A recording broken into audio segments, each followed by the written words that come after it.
Hi friends, എല്ലാവർക്കും lucky mass വ്ലോഗിലെ മറ്റൊരു വീഡിയോയിലേക്ക് സ്വാഗതം. ഇന്നത്തെ വീഡിയോ എൻ്റെ പൂന്തോട്ടത്തിലുണ്ടായ ഒരു അരിപ്പൂവിനെ പറ്റിയാണ്. ഈ വീഡിയോ ഇഷ്ടപ്പെടുന്നുവെങ്കിൽ എല്ലാവരും ഒന്ന് ലൈക്ക് ചെയ്യണേ. ഇതുപോലുള്ള കൂടുതൽ വീഡിയോയ്ക്കായി സബ്സ്ക്രൈബ് ചെയ്ത് അടുത്തുള്ള ബെല്ലൈക്കൺ കൂടി ഓൺ ചെയ്ത് വെക്കാൻ മറക്കരുത്. നിങ്ങളുടെ അഭിപ്രായങ്ങൾ താഴെ കമൻറ്റിലൂടെ ചെയ്യുമല്ലോ. എന്നാൽ നമുക്ക് നേരെ വീഡിയോയിലേക്ക് പോകാം. കേരളത്തിൽ പലയിടത്തും ഇതിന് പല പേരുകളിലാണ് അറിയപ്പെടുന്നത്. അരിപ്പൂവ്, കിങ്ങിണിപ്പൂവ്, അങ്ങനെ പല പേരിലും വിളിക്കുന്നുണ്ട്.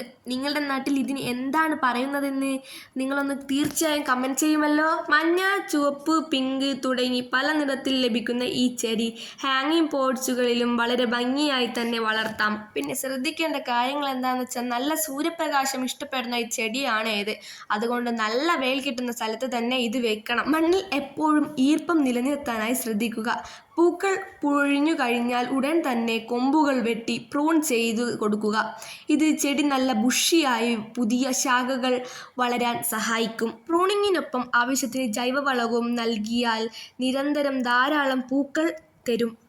ഈ വീഡിയോ മുഴുവനായി കണ്ടതിന് എല്ലാവർക്കും ഒത്തിരി നന്ദി. വീഡിയോ നിങ്ങൾക്ക് ഉപകാരപ്പെട്ടെങ്കിൽ തീർച്ചയായും കൂട്ടുകാർക്ക് കൂടി ഒന്ന് ഷെയർ ചെയ്യണേ. ചാനൽ സബ്സ്ക്രൈബ് ചെയ്ത് സപ്പോർട്ട് ചെയ്യാൻ മറക്കല്ലേ. നിങ്ങളുടെ നാട്ടിൽ ഈ പൂവ് ഏതു പേരിലാണ് അറിയപ്പെടുന്നതെന്ന് കമൻറ്റ് ബോക്സിലൂടെ അറിയിക്കണേ. ലൈക്കും ചെയ്യണേ. നമുക്ക് അടുത്ത വീഡിയോയിൽ വീണ്ടും കാണാം. അതുവരെ ബായ്.